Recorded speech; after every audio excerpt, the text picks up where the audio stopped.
Appreciate it. You said before the game that you were looking more for the best combinations or fit of players in terms of your starters. Regarding the new guys and their chemistry with the returning guys, have you seen any specific combinations of players that you think are really working well? Yeah, I think from a new guy standpoint, I think Isaiah's been really good with that second unit. Screening, rolling, playmaking, defending. He's doing a lot of really good things for us. Obviously, Facu, he's going to go out there. He's going to be a defensive pest and irritant. Offensively, he's going to make plays for his teammates, find the open man. And I just love how hard he plays. And I know RJ and Zeke only played in the fourth quarter, but I think both those guys have shown well when they've gotten the opportunity. So obviously, we missed RJ for a couple of days, but I think Zeke Najee's been really consistent for us. So it's been fun to watch 7 new players kind of come together, create that on and off court chemistry, and we finished the preseason on a high note. I was going to play the starters more minutes, but at halftime made a decision to shut them down. That game was kind of getting out of hand, and I don't want anybody getting hurt. I will go to Mike Singer next. Hey, Michael, speaking to that first half, 79 points, did you kind of pinch yourself in terms of all the flexibility, variability? You had Bol running transition, Mike, Jokic, Facu, all the flexibility there. What did you make of that first half? Yeah, I definitely didn't pinch myself. Okay, fine. But no, it's to your point, Mike, we have a lot of versatility. We have big guys that play like smalls at times.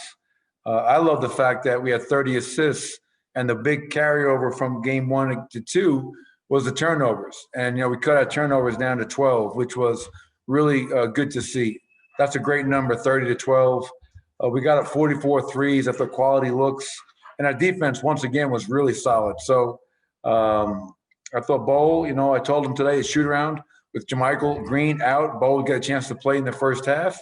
And I thought he did some good things out there. So I'm happy for him. I'll go to Kendra Andrews next.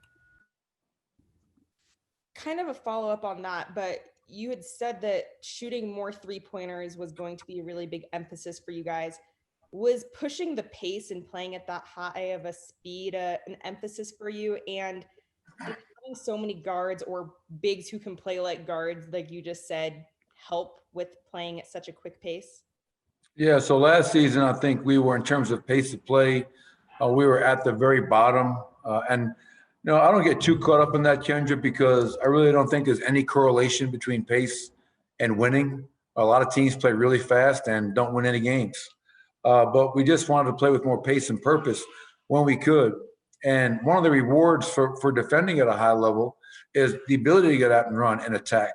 And we have talked about attacking the clock, not walking the ball to the floor, not getting into our offense really late. And that allows us to get more ball movement and play side to side. So the players have done a great job of really taking the points of emphasis and trying to implement them in these games. And from the first Golden State game to tonight, I think we've gotten better each and every day, which is a good sign for things to come, hopefully. I would go to Harrison Wind next. Putting Will in that starting lineup, Michael, what do you like about how that group looked at the beginning of the game? And are you still kind of tinkering, or do you think that's going to be the 5 that you settle on to start games once the regular season starts?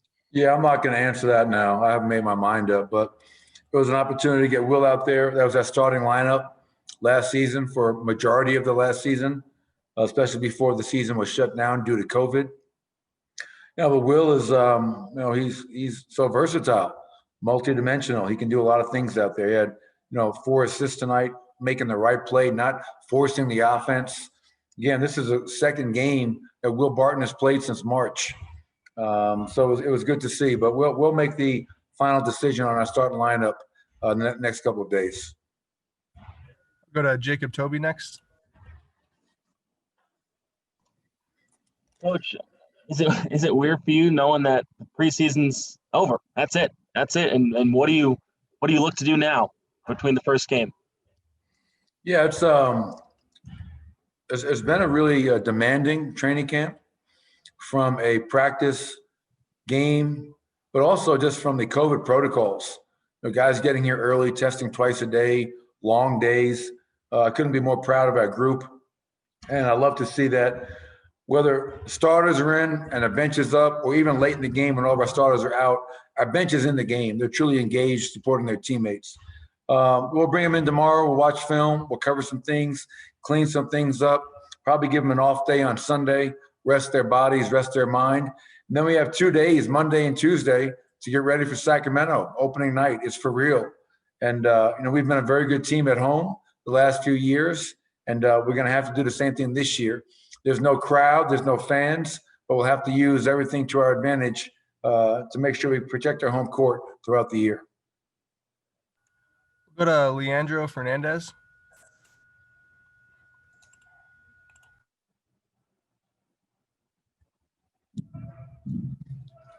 Go ahead, Leandro. Sorry, go ahead. Sorry. Hi, Coach. What did you see from Facu Campazzo during these 3 games and during the training camp in terms of getting into the flow of the group? And how should we read how you use it during these 3 games in terms of knowing his role into the regular season? Yeah, Facu he's had a really good preseason for us. He's a guy that from day one has had the respect of the whole locker room. I think everybody loves how hard he plays. How hard he plays on defense, offensively, his ability to make everybody better. Some of the passes that he makes are passes that a lot of people cannot make. So he's got the respect. Every time you put him in the game, something good is going to happen. Tonight, obviously, he got in foul trouble, but I trust him out there. He's an extension of me on the floor. And now we have a very deep team. So we'll see come opening night who our starters are, and more importantly, who our bench players are. And, once again, we'll make those decisions as a staff in the coming days. But I love the fact that Facu joined us, and I'm thrilled that he's here. I'll go back to Mike Singer. Is this the last one? You can't tell. There's no time limit. He doesn't know. Michael, how much, regardless of starting or coming off the bench, how much have you talked to Michael Porter about his role this year? Or is that something you just let develop organically? No, we'll have those conversations in the coming days. Obviously, everybody wants to start. I know earlier in training camp, Paul and JaMychal said it doesn't matter to them. They just want to make, they want to be a part of this. The reality is we probably have 7 starters on our team. You can make a case for it, but you can only start 5 guys. So we'll make that decision. We'll talk to guys, let them know what their role is, what's expected of them at that time. I talked to Michael this morning at shoot around to let him know that I'm starting Will tonight, so he wasn't caught off guard. But this was just an opportunity. Michael started 2 games. Will missed the first game. I wanted to give a Will a chance to play with that starting group and get a look at that. So, but we'll have those conversations in the coming days, Mike. All right, last one for you, Coach. We'll go to Alex Labido. Hi, Coach. You mentioned it earlier, but how big of a steal has Isaiah been for you guys? And how impressed have you been in terms of how seamlessly he's fit in so far? Yeah, he goes at 9 points, 6 rebounds, 3 assists, 3 blocks. And I think that one of the best things you can say, the 2 best things you can say about Isaiah are he's a very hard worker. He plays hard as hell every second he's on the floor, and that is refreshing. And the other thing is that Isaiah knows who he is, and that may sound simple, but a lot of NBA players don't know who they are, and they try to be something that they're not. And I think Isaiah is comfortable in knowing this is who I am, and I'm going to be great at that. I'm going to screen, I'm going to roll. If I catch it, I can make plays for my teammates. I'm going to defend, and I'm going to rebound. And some people take that as a slight. There's nothing wrong with that. And I think Isaiah has embraced that. And I think he's been great for us in these 3 games. And it's been really fun to watch him. You root for guys like that. He's 22 years old. He's never been like a rotation player. He decided to join us, and hopefully he can continue to play at the level he's played at. Thank you. Thanks, Coach. Appreciate it. All right. Thanks, everybody.